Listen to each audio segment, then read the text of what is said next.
Welcome everyone to the 209 Journey podcast. I'm your host Luis, and in today's episode, I'm going to be interviewing Brittney Nunes. She's actually the founder of LadyBubs Studio, a great studio here in Modesto and in the surrounding areas, of course, around the 209 as well. She has quite an interesting story to tell. She actually grew up here in Modesto, and then she moved over to LA, went to school, majored in animation, worked for a few studios, including Disney. So we'll be talking about Disney, all her time, all those stories. Y'all know how I am, especially when I can talk to someone who worked at Disney. I want to hear all the stories. If you guys didn't hear the podcast episode that I recorded with who I dubbed as Oakdale's Disney ambassador, go back to the early episodes. I interviewed my friend Lauren Fields, and she talks about her time as well in Disney. So I'm glad to have another episode here where we talk to another 209 native who has Disney experience here. But before I introduce my special guest, though, I do want to remind you all, if you haven't followed the social media pages for the 209 Journey, go ahead and give it a follow. You can find it at the 209 Journey on Facebook, Instagram. On Instagram, I am going to do some lives, as I keep saying over and over again, and I share stories of what's going on around the area, especially what my past guests have going on. So if you want to keep up to date with all the guests that have been on the podcast, that's a place to follow. I am close to 650 followers, trying to get to 1,000 by the end of the year, and slowly making progress. I think I'm going to get there. So if you want to give that a follow again, at the 209 Journey. Also, if you'd like to, it'd be really awesome if you could subscribe on the YouTube channel. Find it at the 209 Journey. That's a spot to watch all the video recordings of the episode. So far, I've done videos for every single episode in season 3. And you can hear some of the older episodes. I didn't post all the episodes, but I think I'm going to go back and post some of those earlier episodes that I didn't get a chance to post there on there. Of course, they're not going to be video based. They're just going to be the pure audio from a year ago, 2 years ago. But if you want to go back on there again, just subscribe to it so you find out when these new episodes get posted. Every time that I post a new episode, I actually also do a premiere along with it. So if you're subscribed, it should give you an alert of a new premiere of an episode happening. And once that happens, a live chat opens, so you can actually chat with others as you're watching the premiere of any episode that I post on there. So again, at the 209 Journey on YouTube. Also, check us out. The 209journey.com is your place to listen to the podcast. You can also watch the videos that are on YouTube. They get hosted, embed on the website. And you can also contact me if you'd like to be on the show, like my current guest. She was actually the first to actually send me a message on that website. It's really amazing. If you want to tell me your story, tell me what you have going on, and then I'll get back to you, and then we can schedule something and then have you on the podcast as well. Again, the 209journey.com is your place. Or if you have questions for a past guest, comments, whatever you'd like, that's the place to submit them there on that contact form on the website. All right, let me go ahead and introduce my special guest tonight here. Again, she is the founder of LadyBubs Studio, and she majored in animation, worked for a few studios, including Disney. Brittney Nunes, welcome to a 209 Journey. How are you? Hi, I'm doing good. How are you doing? I'm doing good. Really happy because today is hopefully the last day in which we're close to 100. I think it was like 97 in the forecast. So we're down to low 90s for the rest of the week. And then hopefully, some good 80-degree weather in the fall. It's my favorite Yes, season. I'm hoping for that as well. Oh, me too. Yeah, I might be a little biased because my birthday's in the fall, but hey, I think it's the best weather. The more balanced, not too cold, not too hot, Yeah, just yes, right. I agree. Looking forward to it. Well, thank you for being on here, Brittney. Again, I mentioned it before. You were the first to actually sign a form on the new website, and you told me your story. I got really excited seeing all the different things that you're mentioning on there because I enjoy watching Disney movies, and we know that they've gotten better over the years, especially when Pixar got started. All those movies. Recently found out that Toy Story 5 is a thing. That the teaser, you probably saw it, I'm sure, right already. Yeah, I sure have. So that's coming out in 2026. So they have a lot of great things going on there at Pixar, and even the story that goes along with it. With which apparently is going to be a fight between the toys and iPads or just like cell phones and all that. So That's a great take by Yeah, them. Like that's a good way to approach that. I agree. Yeah. I'm excited for it.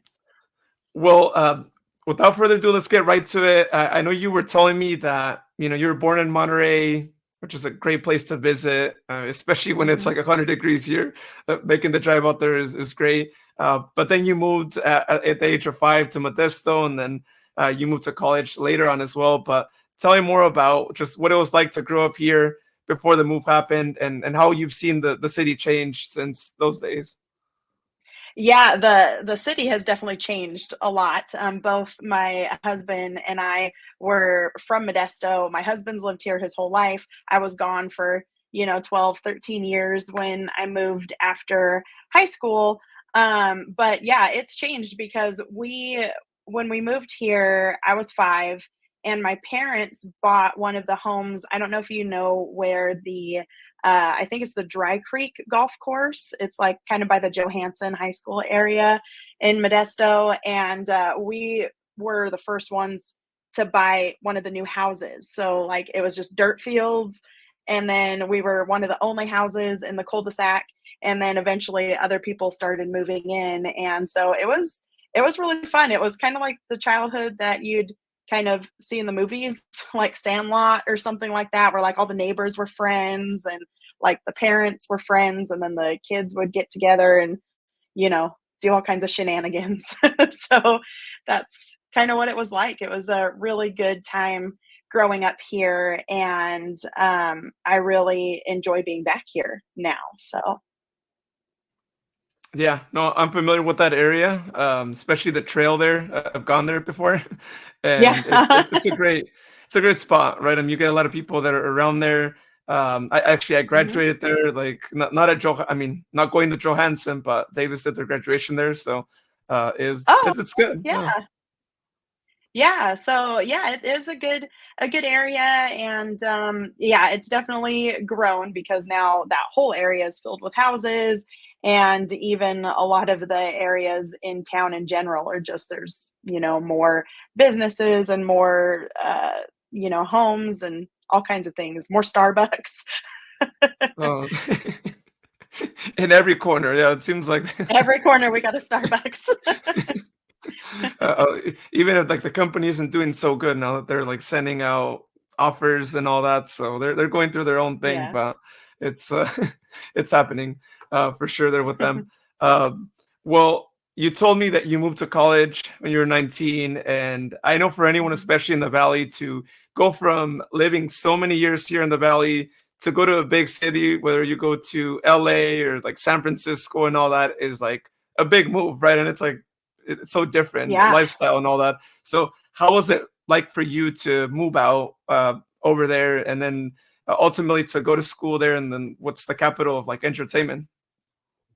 Yeah, it really was quite a change for me. Not only in what it was, going off to college and being somewhere else, but at the time, and I don't mean to, be a downer or anything, but at the time, my dad had passed away, and that was kind of our big motivation for moving because my brother and I were both very artsy, and we kind of knew we might end up in Southern California anyway, and so my mom was like, well, why don't we all go down there together? So we did. My uncle was in a town called Lakewood. So it's like right next to Long Beach, down in Southern California. And we bought literally a house across the street. So we were like just a few houses down and across the street from him. My grandma came with us. Which was great, but yeah, it was a big change because the house there is smaller, but more expensive, of course, for being in the area. And the whole culture down there is so different. Like everything is so fast, and it just it has its own vibe to it for sure. Very very different from this area. Yeah, no, it's crazy we're in the same state, right? Every time I I Oh, travel I know there it. to the Bay Area, it's almost like we're different states, which I Yeah. guess if we were in the East Coast, we would be a different state in ourselves. We would probably have like what, five, Mhm. 6 states. here throughout, if not more. Yeah, no, Um, it's crazy that we could be in the same state and people be so different. Yeah, no, I get that for sure. oh yeah, but you said yeah, you were in the perfect environment to continue to further on with your art career and get more into Mhm. animation. So tell me, in looking at all the fields of art, why is it that you picked animation out of all the other ones? And then what school did you end up going to? Well, I mean, I always knew that I wanted to be an artist. I mean, going through school, I was not the best student. I didn't really want to put the effort into something that I knew I didn't care about, which sounds ridiculous. And now that I work with kids a lot, I actually try and help them understand that I do regret that. I didn't take school seriously, and I really wish that I had, because it kind of got to a point where it was like, okay, you have poured yourself into art and you didn't pour into anything else. And so this is the path that you need to make work for you. And so when I finally got to the point where I could embrace that, I started like really dreaming, like, okay, so if I'm going to be an artist, what do I want to do? And animation was an easy answer for me. I've always just been fascinated with movement. Just, I mean, how anything and everything moves. I just love watching it and studying it, and creating stories and characters. And of course I've always been a huge Disney fan, and so I was just like, okay, animation, that's what I'm going to do. And so I looked at other schools in the Southern California area. Of course there were tons of them out there, but because I didn't get good grades, I started looking at private schools because they were more like portfolio based. And so I found a school in Laguna. It was called Laguna College of Art and Design. And I got my portfolio ready. They were like, we are in the middle of taking applications, but your deadline is in like 6 days. And so I was like, okay, 6 days. I could do that. I can get a portfolio ready and get my transcripts. And so I did. I got everything ready. I got my portfolio. I sent it in. And I remember I had gone to the gym and I got the phone call, like literally as I was walking from the gym to my car to go home. And they had called me that I had not only gotten in, but they were going to give me a scholarship because of my talent, I guess, and my portfolio. And I just about fell to my knees. Like I was so excited. I couldn't believe it, that I was able to get into that school and get a scholarship. Like that was huge, huge news for me. Wow, yeah, that's great. Double the great news, especially being in Southern California, right? And with all the costs that entail just Yeah. living over there to get a scholarship, it's like, thank you. Mm. Yeah, yeah, There's a I lot. know. Didn't know how I was gonna make it work, not only with the time, but yeah, with all the money and stuff. And so, yeah, I mean, being able to go to a private art school in Laguna Beach, like that's pretty good. Yeah, no, it's well, that's great. I'm glad that you're able to get that, and just such a relief, right? Because a lot of college Hmm. students nowadays, like they deal with college debt for so long, and to have Yeah, any type of help is like so great. Because I feel like some college students they feel like they're in debt forever, and yeah, it's a no, it's struggle. true. It's yeah, student debt is a big deal. There's a lot of student debt.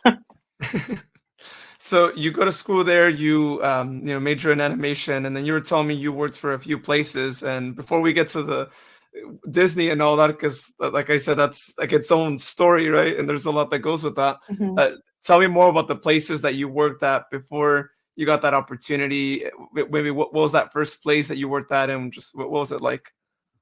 So I guess there's a few worth mentioning. When I still lived in Modesto, I worked at the Red Lobster over by the mall.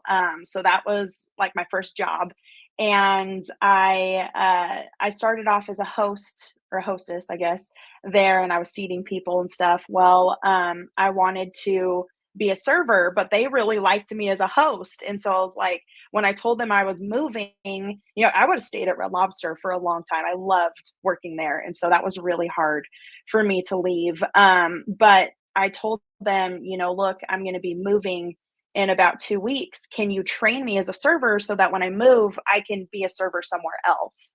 And so that was kind of the plan. And they did that for me. So they gave me the space to practice and everything. So I worked as a waitress at Red Lobster. And then when I moved to Long Beach, I worked at a barbecue restaurant. It's actually called Lucille's. I don't know if anybody will know it, but it is super good. Still one of my favorite places to go. So I waitressed for a little bit.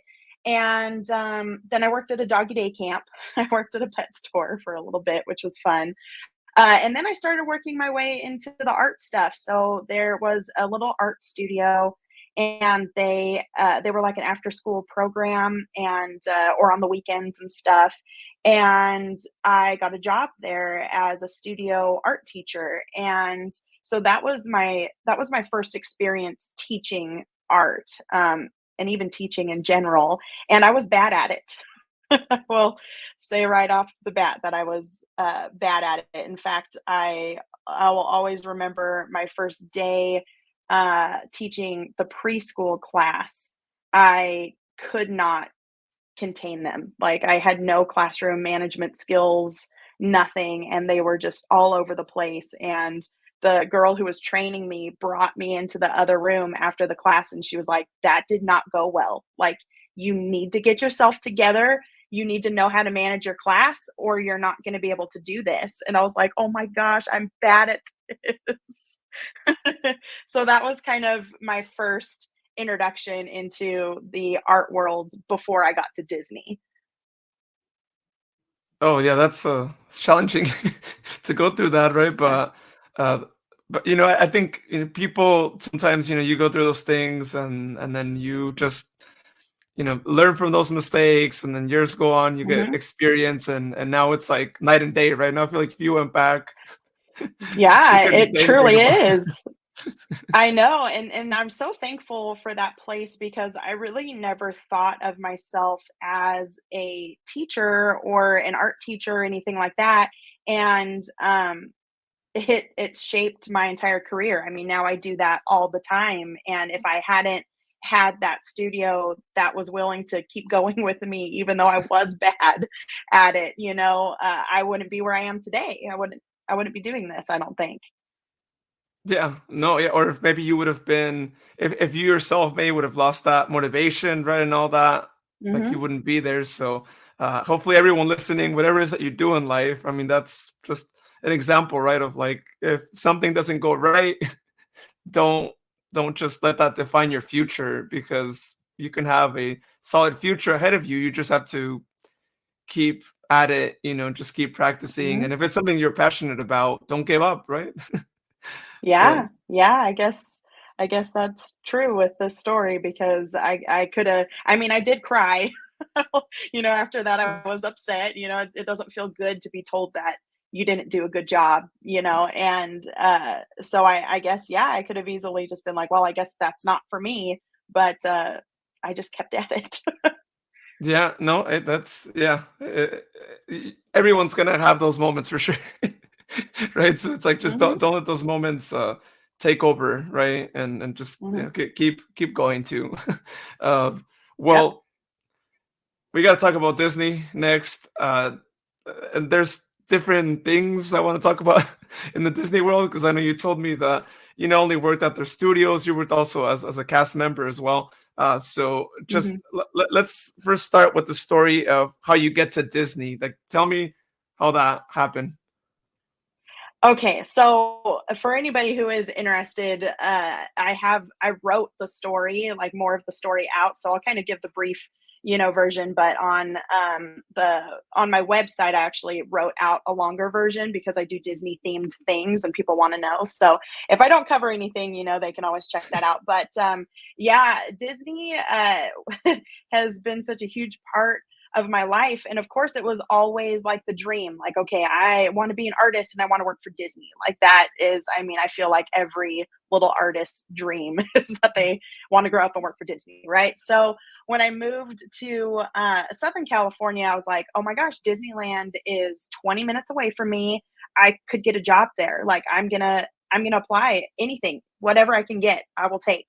And so I don't know if it's still like this, but at the time you would send in an application for, whatever, and you you had this period of 6 months where you could not apply again. So like if you sent an application, whether you got an interview or not, you had to wait 6 months to send a new application. It was so weird. Like I Oh, hope that they don't do this anymore. I haven't checked, but so ever since I moved to Long Beach, I applied at Disney and never got an interview. I just like, even for just regular stuff, like working at, the ice cream cart or, whatever, like it. And so then I would wait 6 months. And in the meantime, I'd be living my life, doing whatever else.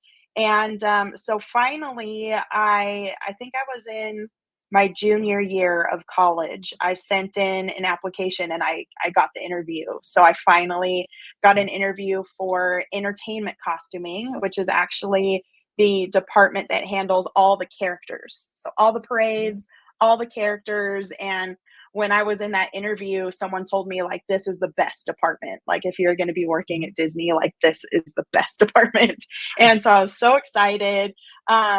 It was awesome. I just absolutely loved it. I got to create all the, outfits, that they have all their outfits set up, and so I got to, put them together. So when Eeyore came, in the morning to get ready, like, everything was ready for Eeyore, and getting all the Mickeys and stuff. It was really, really fun. One of my favorite parts was backstage. It's almost like its own town. Like, there's so much you don't see backstage. So they have a mm. Starbucks back there. And so on Oh. one of my breaks, I went to Starbucks and all the princesses were at Starbucks together.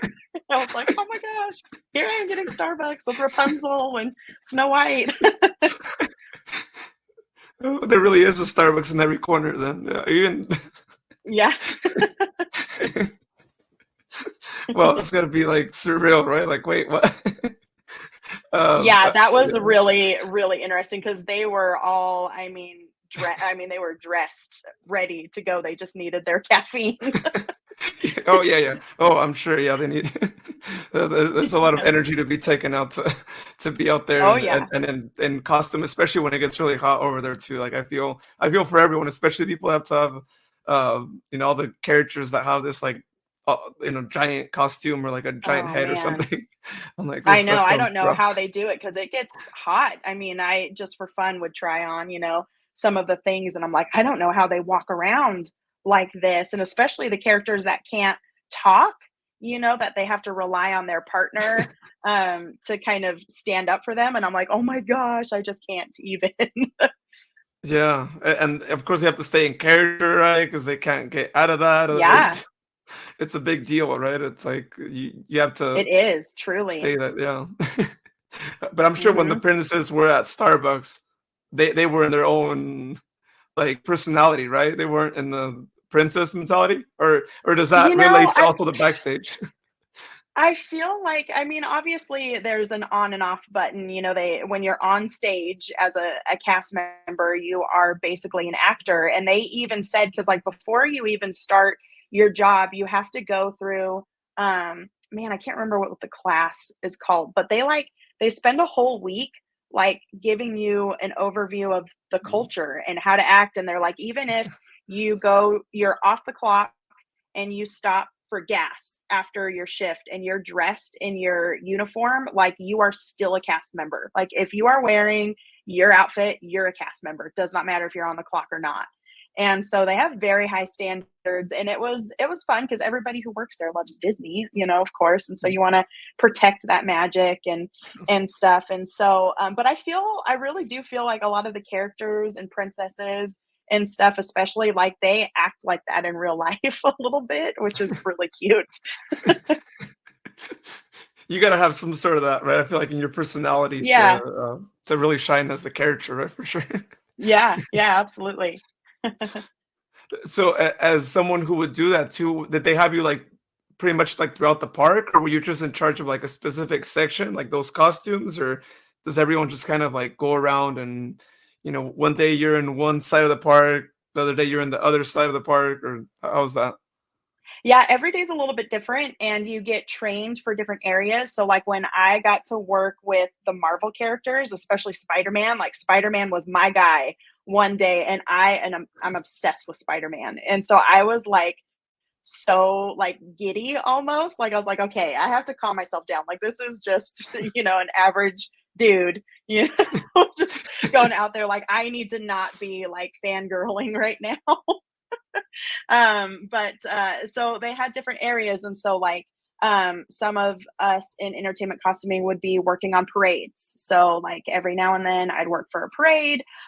Some of them worked for shows. The only show I ever worked on was the Frozen. There was a Frozen show that I worked on. And that was pretty cool. So I did a little bit of everything, but yeah, everybody in the entertainment costuming, there's like a different location you go to, and there's different things that you do all day depending on it. Oh, that's great that they actually have everyone rotating around. You're not having Hmm. eventually after a while you're like, okay, I'm tired of Spider-Man. Like, or of all the Marvel heroes. I wanna go to Star Wars land and see Yeah, all that. yeah, sometimes it was fun when you got to rotate, and when you first start off, there's, like, 2 places you work, and it's either on the Disneyland side, oh, no, 3 places. Disneyland side, Toontown, that was its own, like, little thing, and then the California Adventure side, and then once you've worked there, they have something called earning your ears, which you have to do in every department, but once you earn your ears, you get to be trained in other locations, and so that's when it really gets fun. Oh yeah. Oh, that sounds yeah, that's great. Cool. Getting to explore everything. I mean, Mhm. just in general, being able to be behind the scenes and see all that because I know it's always really like protective, right? It seems like I know it's Mhm. always, of course, off access to the people and all that, but even people who want to get like a sneak peek of like, oh, what does it look like, like in the Mhm. behind the scenes, right? For anything, it seems like they're good about that, right? About making sure no one like just sneaks in Yeah. and gets a behind the scenes, right? Look at the lot and all that goes behind all the shows and all that. Yeah, yeah, like I said, it's very they take, that magic, that Disneyland magic very seriously, and so even, like, there was a day where, I wasn't working with the princesses, but I was, like, where their clothes are, and, one of the princesses, like, had a wardrobe malfunction or whatever, and so they're like, "Okay, you need to get Rapunzel a new dress, and you need to put it in this" like, it was like this big rolling cart, and they're like, "You need to cover it like 4 times, and you need to go this way to get there so no one sees you with that dress." I'm like, "Dang, this is crazy." Yeah. Wow. Yes. I'm like I've heard some of the stories and all that. I'm like, well, it really Mhm. is that way too. Which props to them though. I'm glad that it works out because they're trying to Yeah, do the it does. magic and it's happening for sure. Now, Yeah. in looking at some of those like videos of all those like Disney fanatics who like talk all about everything there is to do about Disneyland, and I think Disney World as well. They've mentioned it. I've heard that there are some underground tunnels. Is this true or is that a myth or what is that about? I don't know about Disney World because I've never been a cast member there, but there are no underground tunnels at Disneyland. There are 2 things that might be considered underground tunnels, uh, in Tomorrowland. In Tomorrowland, they have a couple places where you can go underground to some extent, but it doesn't like go anywhere else. It's just Tomorrowland. And then when you're going from the Disneyland side to California Adventure side as a cast member, you kind of have to go under this bridge. So it is kind of like a tunnel. So unless there's a place that I haven't been, that is Hmm. a myth. Okay, that's been busted then for sure. For Yeah. anyone watching, yeah, because there's some pictures Also, too. yeah, yeah, also, Walt Disney is not frozen underground. I've heard that myth Oh before. yeah, No, he's not oh there. yeah, that's another one. Okay, that's one that's out there. Yeah, that's definitely one that has been spreading around like wildfire, like Mhm. this often too. Well, actually, here's another one too. Is it true that there is a basketball court that is for staff members only in Space Mountain? So there is a basketball court.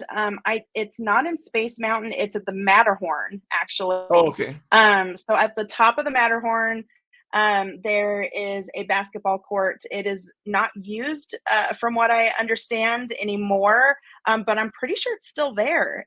Because one time I was talking to Tinkerbell about it, because like that's kind of the route that they go during one of the fireworks shows, and I'm pretty sure that is true that it's there, but I think it's Matterhorn, not Space Mountain. So hopefully Okay. I'm not wrong and embarrassing myself. But from what I understand, it's Matterhorn.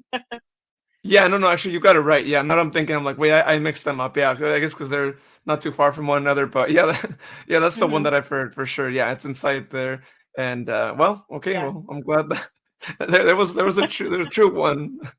I don't know about Yeah. the other one, but there's that for sure. But yeah, no, that's really interesting. I'm glad that you got the chance to experience that and to get to interact with all these different characters and all that. Now, I want to hear a story of your time when like you were doing all that too. Just tell me, do you have like an interesting moment, funny moment that happened while you were specifically there working for them and the entertainment side there in costumes?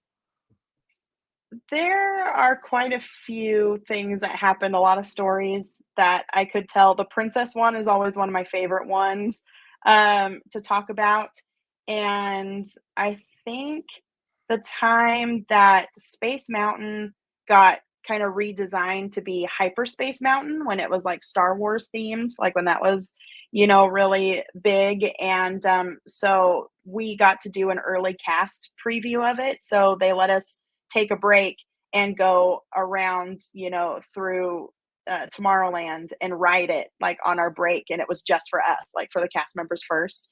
So that was really fun. I think that moment, and when I saw Genie smoking on his break, that was pretty funny. Oh. That could be. I could see Genie doing that. Yeah, I mean, obviously not like Yeah. in public, but Yeah, no, it was behind, the theater. It was I think they have like something Captain America related in the Hyperion Theater now, but back then it was the Aladdin show, and yeah, he was like right behind it, like smoking. It was pretty funny.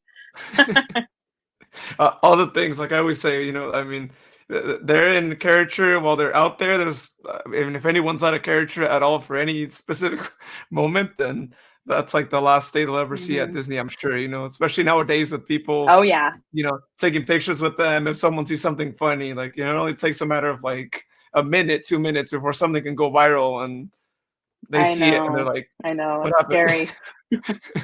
They're like, "The smoke didn't come out of like the lamp, right? It came from Yeah, of a different kind." So, but I mean, behind the scenes, I'm sure. I mean, no one's gonna be like putting anyone under the bridge or all that too. But still, I'm sure it's still risky, right? For anyone even being behind the scenes, even a coworker could like you know do a video or something yeah. there. It's not official. They have really strict rules about cast members using their phones backstage. Like you can get in big trouble if you even have your phone out backstage, which is pretty crazy. So yeah, but people are people, so who who knows? I mean, yeah, and like you said, it would only take a second for something to leak and go viral. So Oh yeah, no, it's crazy, but it's like people make sure you, especially when you're working there too, right? It's like I feel like nothing would be worse than saying that you got fired from Disney, right? From the happiest place on earth, they oh fired you. no, I know that'd be terrible. um, well, in your time there, how long were you there for? And like did you do other jobs, or was that just it? Yeah, so, what happened was I worked there for about 9, 10 months, maybe in entertainment costuming, and then, opportunities came up in the art department. So on their lot backstage, of course, they have a big building where they have artists and other people working, right there at Disneyland, and, my aunt actually worked in that building as part of the art department, and so she was like, "Hey, we need another artist on board to help with these like assets and things we're doing for the projection shows. Like, are you interested in that? And I was like, yeah, yes, I am. And so for a couple days a week, I would go over to that building and work on art stuff. And so I got to do animation and design for a float at one point, which was really cool. I worked on a couple of the projection shows. And I think that it was pretty much all projection show related. And it was really, really great, really fun. And I was so excited because I was like, oh my gosh, like I can just transfer from this department to the art department and then I'll be a Disney artist. Like that's how it's going to go. It's going to be really great. And so I actually interviewed with one of the heads of one of the departments on the creative team, and the interview went really well. Like he was, happy with me and happy with my work. And he was like, well, I'm going to talk to entertainment costuming and see if we can just transfer you. Well, I'm not quite sure exactly how to explain it other than there was a conflict with the union. I think in entertainment costuming, we were part of some kind of union. And so even though all of my managers in entertainment costuming were totally on board, super supportive, it didn't work out that way. And so really my option, or what I was suggested to do anyway, he was like, if you want to work in the art department and we know you can't transfer, your best option is to quit Disney. And then you wait 6 months and then you just hope that an art position comes up. And so I was like, well, I don't want to be in entertainment costuming forever, even though I absolutely love it. Like it's, a dream job for me. But I want a future as an artist, and I was about to graduate college at this point. So I was like, okay, I'll do that then. And, I never got called back for an interview. I could never get it again. So, I mean, it was sad, but things have gone a different direction, of course. So that was hard. I mean, and even after moving back here, I tried a couple times, to send my portfolio for a position in the art department that I really wanted. And it's hard. It was hard then before, even just working in the park, but yeah, especially as an artist on the art team, it's even harder. And I just never got it. Yeah. Oh, that's a shame. Yeah, because of whatever was going on there at the time, and I wonder if maybe Hmm. an option could have been maybe transfer to like another department and then just kind of like make your way I like know. a different It's path, right? Or hard. whatever. Yeah, sometimes I go down that path of like, okay, what if, Mhm. and who knows what would have happened. But yeah, at the time that felt like my only option and my best option. And it was a risky one because it's like, okay, well, I don't know if that position is going to come up again. Because usually, especially artists at Disney, stay there like for a long time. And so it was a bummer, but it worked out for the best. Oh yeah, yeah. Things happen for a reason, right? And it's that's Hmm. just how all that goes too. But I'm glad that you were able to, work in a different department where that it was more Hmm. closely to what you wanted to do, and got to experience that, right? And like you said, all the Oh, different I had a entertainment great time. they had. Great time. I got to, I guess I'll share one more story.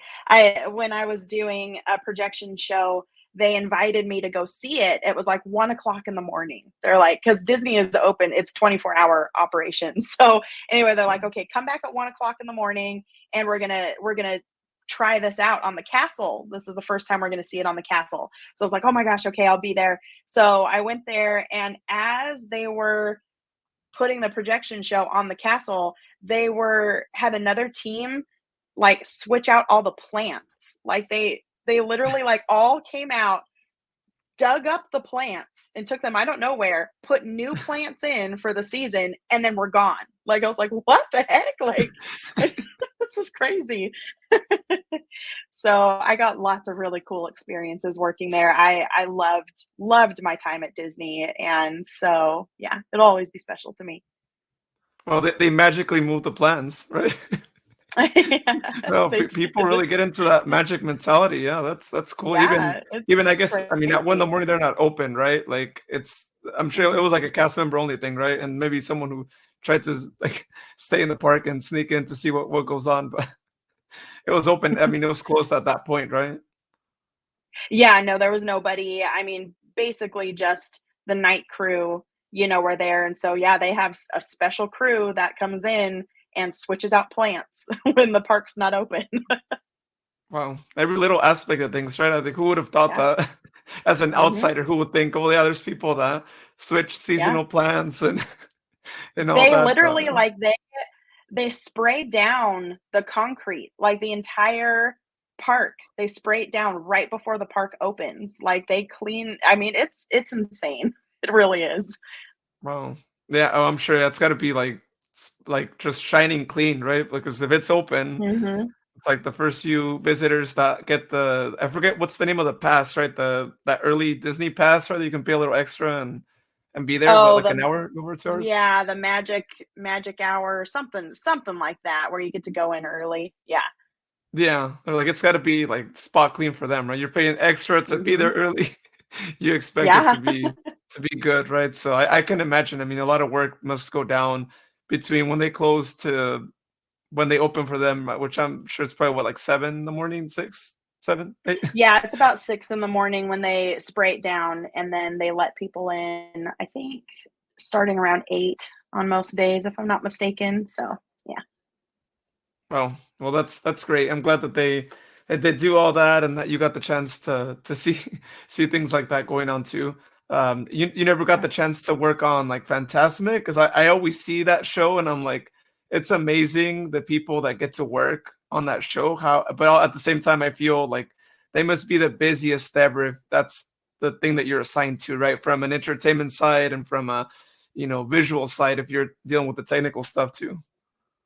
Yeah, no, I never got to work on Fantasmic, which was such a bummer because, like, both as entertainment costuming and as art department, like, that was everybody's goal. Like, everybody talked about that. Like, when you're in entertainment costuming, like, working on Fantasmic was the best thing that you could do. And I never got around to doing that.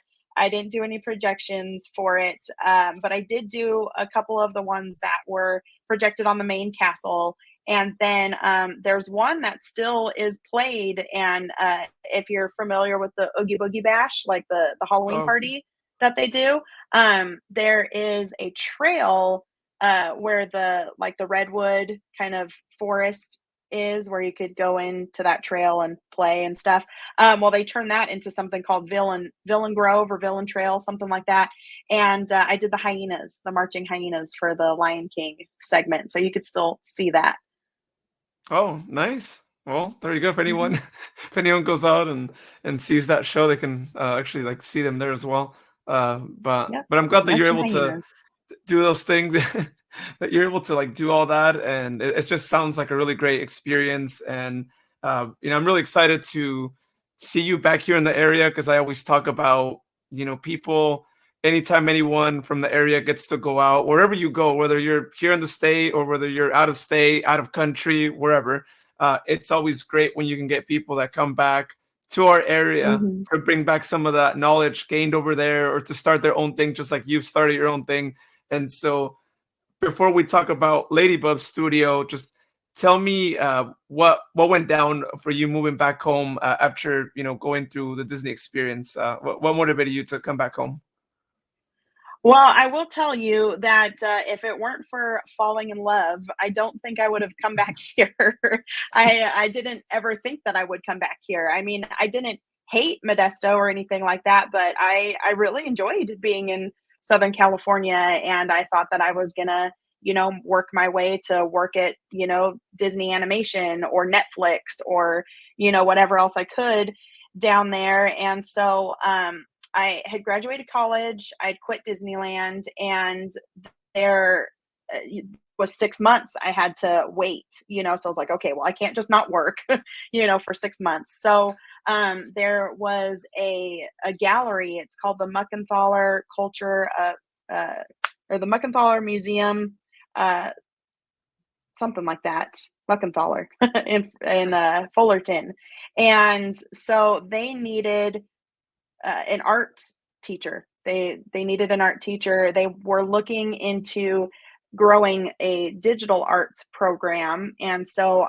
I reached out to them and said, introduced myself and that I had just graduated and I have my degree in animation. And they're like, okay, well, we need someone to basically build this program from nothing, no budget, but we have these classes we want to teach. Oh, Can you do that? And I was like, okay, sure. So I did. I figured out how to teach, 3D sculpting and comic book and quite a few other, graphic design and stuff classes. And I traveled all around that area and taught art classes, of all kinds for those students. And that kind of sparked that passion in me that I was like, I like this. Like, I like, working with kids and I like teaching art and I'm still doing art, and so this is really great. And in the meantime, I had been talking to a friend, an old high school friend. We're still, friends ever since high school.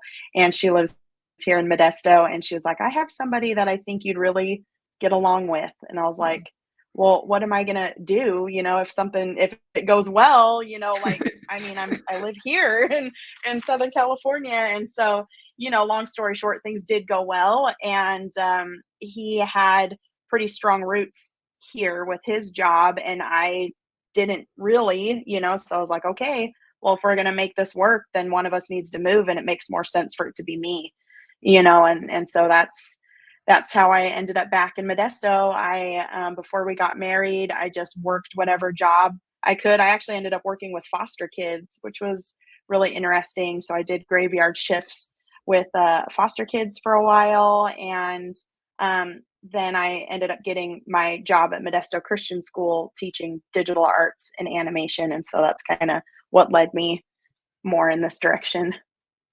oh yeah, things happen for a reason, right? It's like all hmm leading here to what you've been doing. Well, let's talk about LadyBubs Studio, and then just how did that come about? That happened while you were teaching. Did you like? What was your vision behind starting LadyBubs? Well, I started, really developing that passion for teaching art. I was like, I really like to do this. I don't have the money, for my own building or my own studio, but like, if I'm going to be here in Modesto again, I really want to make myself known as an artist. I want to be involved in the art community. I want to teach art classes. And so, I was working with Modesto Christian School, but on my days that I wasn't teaching, I got hooked up with the Chartreuse Muse in downtown Modesto. There's a place in Salida called Modesto Academy of Music and Design that I got connected with and started teaching classes there. The Carnegie Art Center in Turlock, they have had me for the past year and a half teaching art classes as well. And so as that started developing, I was like, I think I want to open my own studio. Like, I really like this. And I've been with enough, I've been with enough art studios to kind of know how to do it. So I want to do that. And so that's kind of how it came about. Nice. Hey, well, that's great. You sometimes have to start things, right? As it's like you said, Mhm. you're doing your own thing, and it's nice to have your like studio here because we don't have that many, right? I mean, we've had marketing agencies that some of them do offer animation or like MJC here Mhm. with their like now extinguished, sadly, film department and what was going on there. And I think they're maybe trying to do other things in the media world, but not too many places, right, for people to have that or a go-to person, right? I'm sure there's individuals out there, but no one that really like puts themselves as like, here I am. If you want, I have all this experience, so it's nice that people can have an option here, and that you offer different ways that people can work with you, and Mhm. so that kind of is perfect segue to share your website for anyone watching the video version of this podcast episode. They can actually see uh, the video and actually see my screen and see your website that I'm actually just showing right now. So one of the things that Mhm. just stood out to me is like you offer different ways for people to work together with you, no matter the budget that you have, there's a way, right? Whether you Mhm. pay upfront or you just pay in the form of letting people use your space and or use their space, and you handle the ticketing and all that, or you do a collaboration where both the parties actually like share a percentage and all that. But how has this been going for you since you got started and just being so flexible and like you can offer any business or anyone trying to get you to go out there to their event? It's been going really well. I'm sure as anybody who starts any kind of business or journey like this, it's slow going at first. It takes a lot of time, and I will say this is probably like the fifth time I've redesigned my website and everything. So it takes time to kind of figure out like, okay, I like doing, this, that, and the other thing, but like what is somebody gonna want from me, like if they were gonna hire me or whatever. And so I've had a few local breweries reach out to me, and they're like, hey, if you handle all your ticketing and sales, like we'd love to have you here. We just want people to buy beer and have a good time, like to get the buzz going. And so I actually did an event over at Black Orchid Brewery this past Friday, and it was a sold out event, which was great, a paint night, and we all had a blast over there. And then I have some friends in Manteca that have a brewery as well. It's Brethren Brewing Company, and so I've done like my Disney related events over there. And Bark over off of McHenry, they've invited me to do pet caricatures. So like there's a few like different things, but depending on like what they want and what they want their customers to experience, all just kind of depends. And next weekend I am going to be doing a paint night as a bachelorette party. So like there's all kinds of fun things that I get to do. Oh, it's awesome. Yeah, I mean, the possibilities are endless, right? I feel like with Mhm. any event, having the aspect of being able to, do things creatively with people is a great way to connect with everyone. And here's speaking of that, right? Here's different services, right, that you currently have for offer, right? And for anyone who's Mhm. not like watching right now, you have a good variety of them, right? Church events, museums and libraries, kids parties, wine and paint nights, online classes, private art lessons, schools, nursing homes, camps, just all kinds of different ones. The ones that like, which ones do you do more of out of like the list that you have here? Like, I would say the most ones that I do most often are probably like the paint nights, or the paint classes, I guess I'll say, because it's not always at night. But I've done that quite a few times. I really enjoy, just like I mentioned before, going out to breweries and doing that. It's great because then it gives me a space to do that, and connect with people. I really like, my husband works for a nursing facility, and so he'll have me in there doing paint parties with the nursing home, and church events like that. So I would say paint parties for sure. If I'm doing any kind of vendor event, I usually do like pet caricatures, so like they'll look like Disney cartoons of like people's dogs or cats or whatever. And then every now and then I'll get people saying that their son or their daughter is just super into art, like can we set up private lessons? And so I've done that a few times as well. So I'd say out of everything, like those are the most common ones that I do. nice. And out of all things that you've done thus far, what would you say is like your favorite one that you've done? Mm, that's a tough one. I would say one of my favorite things that I've done as this LadyBubs Studio, thing is I like to paint murals. So every now and then I'll get somebody reaching out to do a mural, and I actually up in Folsom at Sequest got to paint this like giant megalodon in front of their like big like megalodon jaws, like with the teeth. It's like a photo op, and so that was probably one of the highlights so far. But other than that, I think the I call it pixie dust and pencils that I do over in Manteca. That's really fun for me because it's Disney themed. Oh yeah, yeah. No, that's cool that you go all over the place and that you went to Folsom as well. Is there a picture somewhere of that? I'm like, if I could add it on the screen if it happens to be on Yeah, here. if you go over to, I think it's my custom paint tab, you can see the mural. If you go up Let's see. maybe to the main page. That's weird that the menu isn't there. Oh yeah, the menu is Yeah, highlighted. go over to custom paint, Paint. and then if you scroll down, oh, Oh, there we go. There's the right there, shark. there it is. Oh, okay. So for it's a visual, I know for people listening, but but if you want to go on the video too, you could see it. Oh, that's really cool. It actually has you actually have like a actual like shark jaw, right? Like that's on the Yeah, outside. yeah, so, like, the actual jaws, yeah, so when they Oh, contacted me, they're like, "We have the shark, like, mouth, but we want it to look like the shark is behind it," for people taking pictures, and so, that was a lot of fun. well, hey, no, that's cool to to see the mural in the background and it goes well with it. Yeah, Thanks. that's really Yeah, cool. Oh, and I like to do a lot of painting and stuff, so, same thing with, like, the custom shoes and the set design and then the windows, like, I do that as well, it's not just the paint parties, so I get around, you know?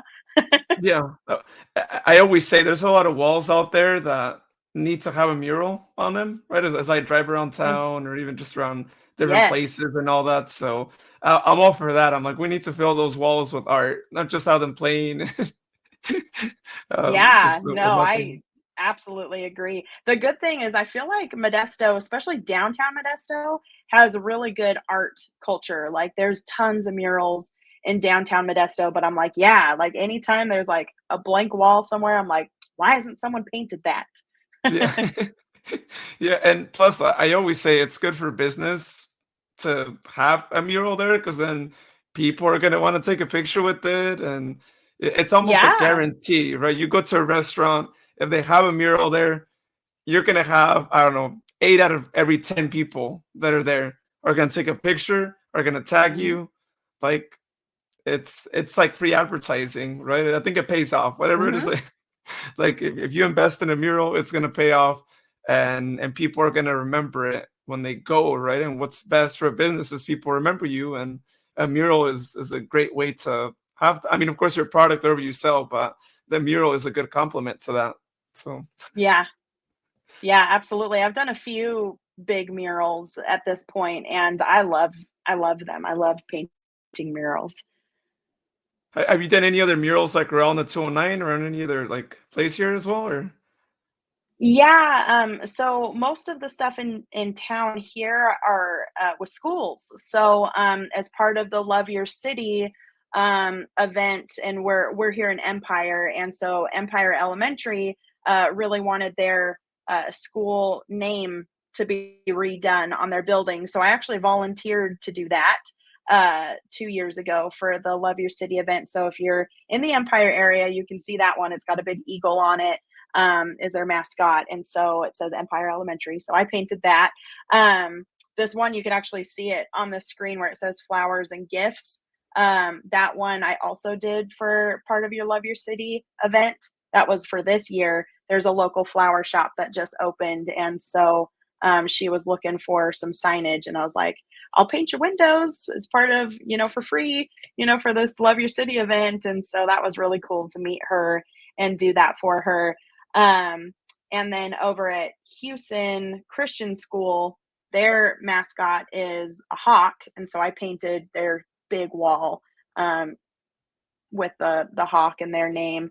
And over at Modesto Christian School, while I was working there, they hired me over the summer twice to do big murals on their campus. So you could see it around. That's great. No, and I'm sure there'll be a lot more because, yeah, like we were just saying, right, there's a lot of walls out there that that Hmm. need a story to be told, right? Because every business has a story, and what better than use mural to tell that story and have people take pictures of it and share their moments there as well. Yeah, absolutely. Well, in terms of LadyBubs Studio, what are some of your future plans? Like, do you hope to someday open like a physical location, have your own classes there, and kind of like do something like that? And then just maybe what are future events that Yes. you'll have? Yeah, so I have it drawn out, like, in my sketchbook and stuff, doodled out exactly what I want that future studio to look like. I that's the dream now, it was to animate for Disney, and now, it is to open my own studio. I want to have that building. I want to, be able to just share this passion of art and animation with kids for sure, but with people of all ages. It'd be really great to have my own space to do this work. And so that is the goal for sure, is to have my own space, my own studio. And yeah, I'd have all kinds of classes and events, a lot of the stuff that I'm doing right now, but just to have it in its own space. Yeah, and encourage the community to get more involved in the arts, right? Just like others Hmm. in the art community, as you mentioned, are doing it as well. And I think one of the big things, especially, I mean, I always think back to me going to college and wanting to major in film, but a little hesitant at first to move to LA at the beginning, Hmm. uh, to bring these things to, all these students who are maybe like, interested in it, but maybe aren't quite ready to make that jump and want to get Hmm. experience. This is a perfect way for them to be able to actually, you know, get to have that work experience, right? That anywhere you're going to get asked for, that years go on and students are still having that struggle of like, well, how am I supposed to get that work experience if Hmm. every single job I go and apply for asks for it, right? So Yeah, this is no, one great way. absolutely. Yeah, and I think one thing that makes me so passionate about teaching art classes, especially with kids, is that, I grew up in this area, and when I was growing up, I didn't have the opportunity to take any kind of art classes. Like, if I got lucky, I got to take art in school, and most of the time, the teachers, in Modesto, like, they didn't know art either. So it was very rare to have a good experience in an art class, growing up in this area. But now there are so many options for kids, which are just, it's so exciting to be part of that. And so I just want to continue to be part of that because, me knowing how that is growing up as an art kid, it's hard to make friends. It's hard to find, the opportunity to connect with other people. And so a lot of, especially young kids are online. They're trying to find their communities and stuff. And not that I don't think that that's a bad thing, but being able to find that community where you're comfortable and safe and you feel loved and important and cherished for your talent, it's so important to have that physically, not just online with people that you'll probably never meet, and it's safer, of course, here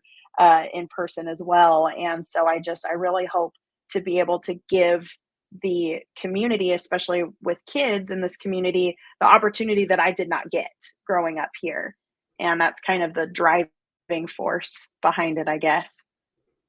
Yeah, no, and that's a really great one. And, I really hope you can open that studio soon so you can have the classes and you can again encourage, all the people who are interested in being, a part of the art community to have their own space and, get that experience in animation for all those people who want that because Hmm. MJC has that. They have the classes, but once you're done with the class, it's like what happens afterwards, right?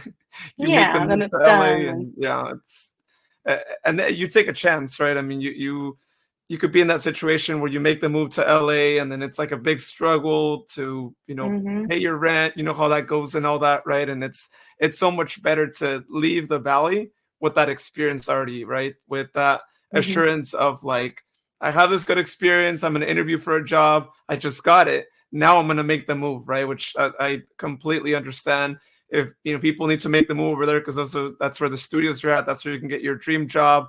Whether you move to LA or you move to the Bay Area for Pixar, like Hmm. it's good to be able to say like, hey, I have it. I'm not going to struggle when I move out, and it's great. And it starts with people like you that have that and that give that opportunity to others to actually be able to stay here for a little bit at the beginning. I know you're not going to stay here forever, but stay here and get to, actually meet other people and even meet maybe connections, right? I'm sure, once you start something, you attract attention from maybe other studios, and then they're not overlooking us because I think, we're working towards ending that stigma that has long been a thing, right? Of like, oh, if you're in the Central Valley, it's mainly agriculture people, right? Or it's Mhm. people who are just agriculture focused. When we still have that, and hopefully that keeps going. We still have people that are agriculture focused, and we don't lose that, even though it looks like we're losing it at times.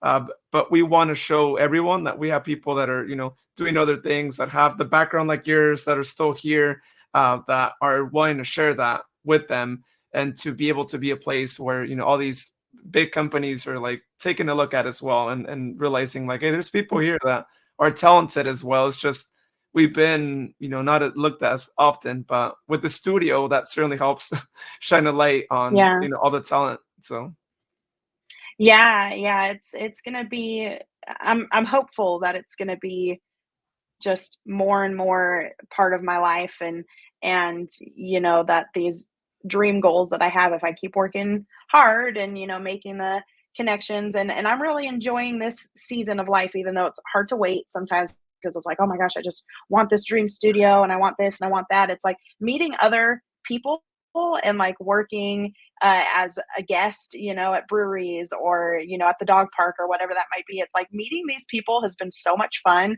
and teaching classes, through the Carnegie or Modesto Academy of Music and Design. Like I'm meeting these kids that I'm telling you, like real talent is coming out of this area. Like I have seen kids that are so talented in the arts where I'm like, they're going to work for Disney. Like I didn't make it, but they're gonna, like mhm. it's going to be incredible. There is serious talent growing in this area, and I just want to be part of it. I just want to help grow those kids and this talent and just nurture this area in the arts, and I just can't wait. I can't wait to see what the future holds. Yeah, no, that's great because in the past, would have been talent that would have sadly been overlooked, or maybe you get your own demotivation, right? Of like, this might not be my thing, and when you have other people there Mhm. encouraging you, it helps you grow, and it helps you realize like I could do that, like I Mhm. could get somewhere, and not doubt yourself. But I think before it just that happened, and so I'm glad that you're pioneering that, like, change of mentality and being like, wait, hold up, you're talented. Don't give that up. Don't go and do something else.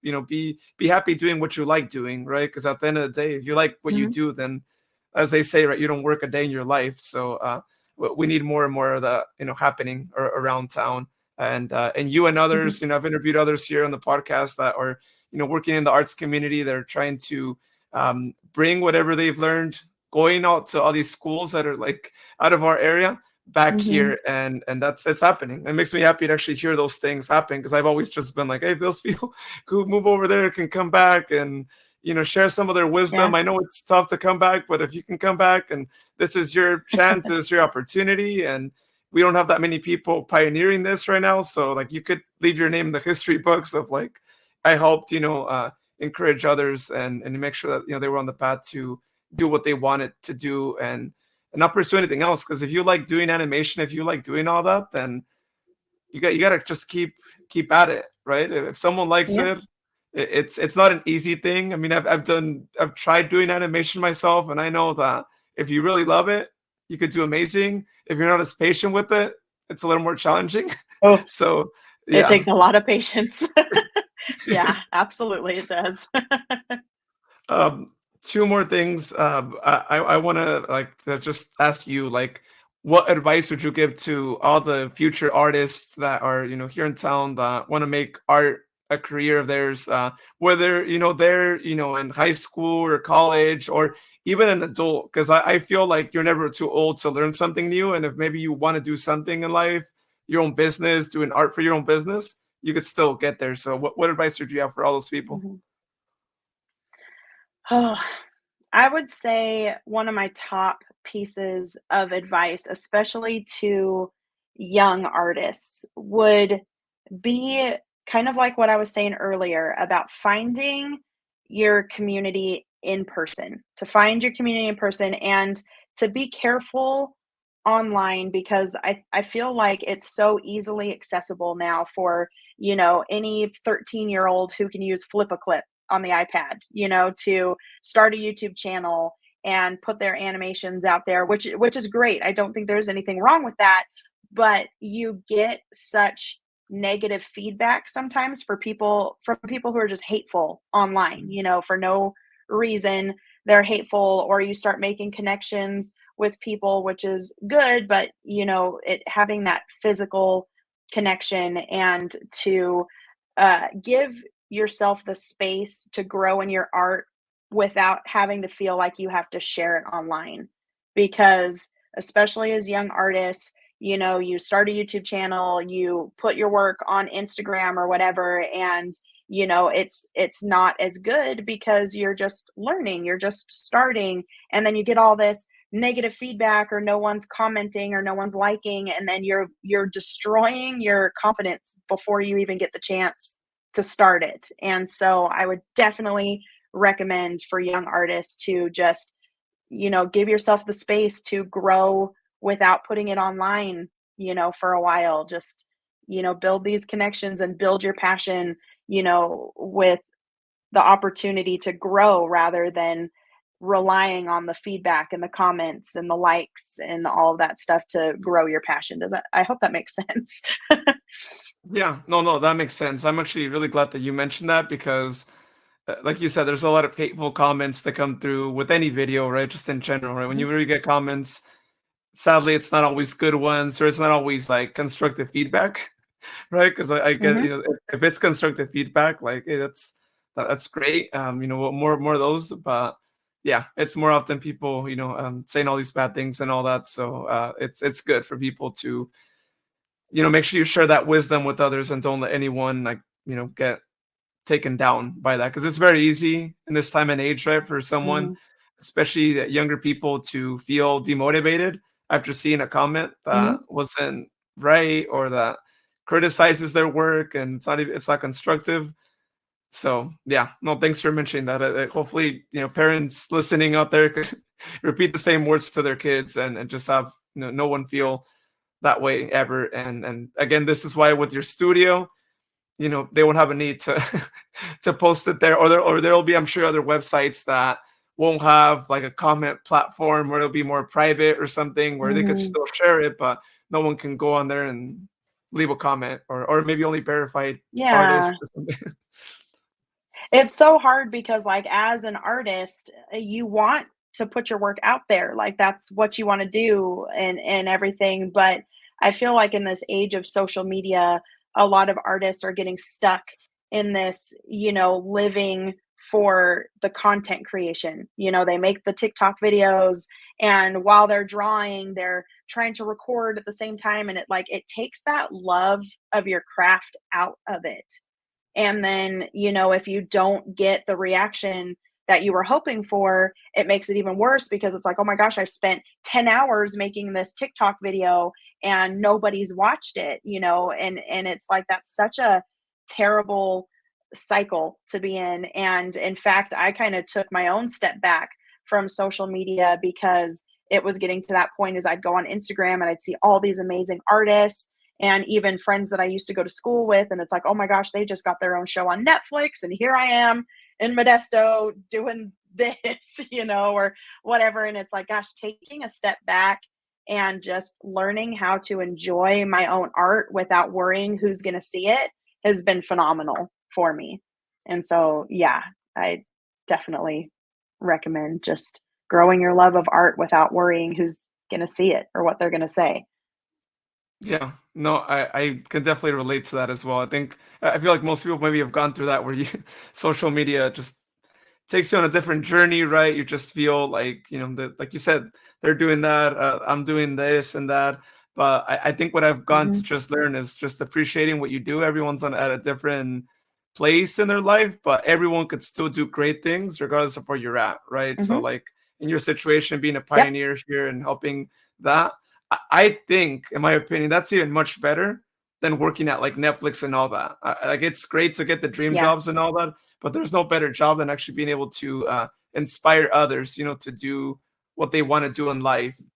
And that's Yeah. priceless, right? It's like there's no price to to being able to inspire others and build something here from scratch, right? Build something that could inspire maybe others to maybe have their own studio in the future as well, right? Or maybe like Hmm. do more art, and do other things around the valley and just bring more art to the valley. So, Absolutely. Yeah. well, one last thing. Where can people follow LadyBubs Studio and on social media and website wise and all that to keep up to date on what you have going on? Yeah, anybody can check out my website. It's just www.ladybubstudio.com. You can check out, the services that I offer. You can check out LadyBubs Studio on Instagram. I do have a YouTube channel, even though I don't post actively because of the reasons why we just talked before with being careful on social media. And I also have my personal art. It's called Brittney Draws 91. So that's like my personal art. You could follow that on Instagram and TikTok too. So there's lots of places you can find me. Awesome. Yeah. Well, go ahead and give her a follow. And I can't wait to see that post of you having your own place and like the first scheduled Thank event, you. classes, all that, because it's gonna be really awesome. And then thankfully, I think there's more spots in town where that could definitely be a thing, and especially in Yeah, downtown. It's yeah, so a lot I of know places for you. I'll drive by and it's like for rent, or there's like a shop that you can, buy or whatever. I'm like, one of these days that'll that'll be a thing. But Oh yeah, well, yeah. thank you. I appreciate that. Yeah, especially with collaborations, and like you said, you're meeting people, and sometimes it's not just like you have to do it all on your own, right? You maybe start it with someone else who also Mhm. shares their own vision. You have co-space there. It helps, with the with paying the rent and all that for Mhm. that, and then little by little, right? You start to help yourself and help others, right? Who are maybe also trying to do the same thing and just not sure, or maybe they can't, get it started on their own. Yeah. Yeah, little by little, just like you said. That's how it goes. Awesome. Well, this has been really awesome.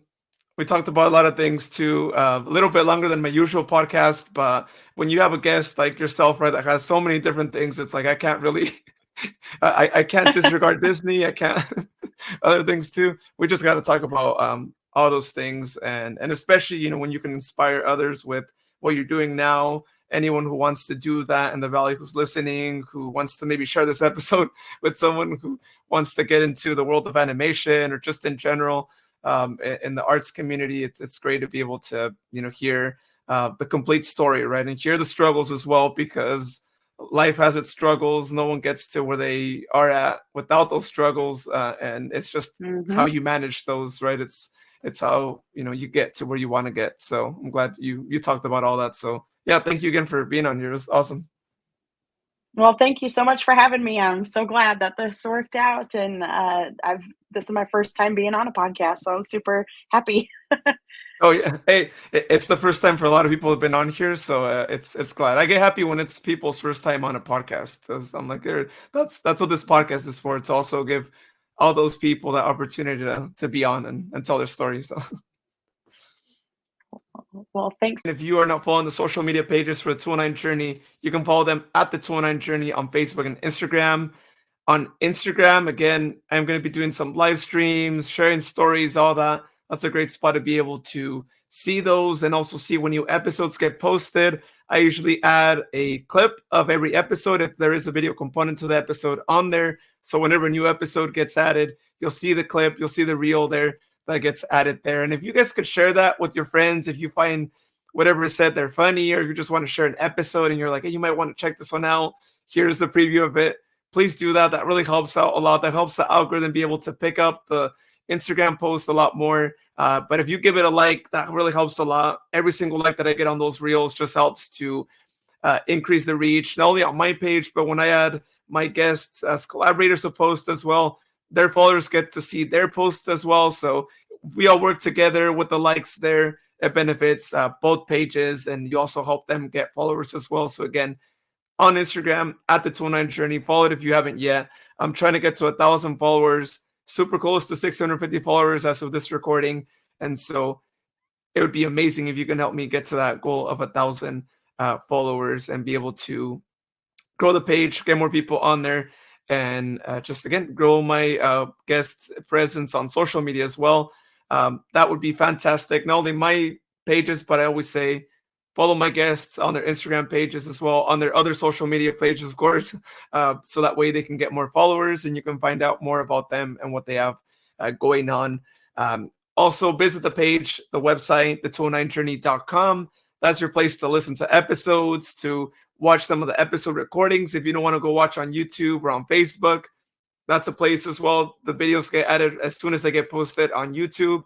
Also, if you want to contact me, just like my guest today, Brittney, contacted me on there, told me her life story, so that way I knew who I was interviewing. You could do the same thing on there. If you want to tell me all the details of what you have going on, perfect. That helps me out as I'm preparing for the interviews and all that. So again, the 209journey.com is your place for all those things there. You can also review the podcast on there. There's a page, there's a section on the website for you to be able to do so. That would help me out great as well. But if you also want to hop on directly on Spotify to rate the podcast and on Apple Podcasts to rate and comment on the podcast, that would be fantastic.